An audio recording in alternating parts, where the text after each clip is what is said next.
భారతదేశంలోని ఒక సుందరమైన అడవిలో రాజా అనే పులి రాజ్యాధికారం సాగిస్తోంది. అతను ప్రేమగా, దయతో తన అరణ్యాన్ని పరిరక్షించేవాడు. ఒకరోజు మాక్స్ అనే కోతి రాజాను కలుసుకుంది.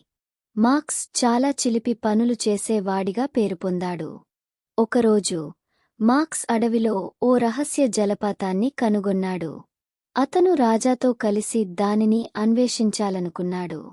అలాగే వారు అడవి లోపలికి ప్రయాణిస్తున్నప్పుడు సోనా అనే పాము వేటగాళ్ల ఉచ్చులో చిక్కుకున్నట్లు చూశారు. రాజా తన బలంతో, మాక్స్ తన నైపుణ్యంతో సోనాను కాపాడాలని సోనా వారికి కృతజ్ఞతగా తన స్నేహితుడిని పరిచయం చేసింది. అతను భోలా అనే ఎలుగుబంటి. సంగీతం, నాట్యమంటే చాలా ఇష్టం. వాళ్ళ నలుగురు జలపాతం దగ్గర ఒక వేడుక చేసుకోవాలని నిర్ణయించుకున్నారు.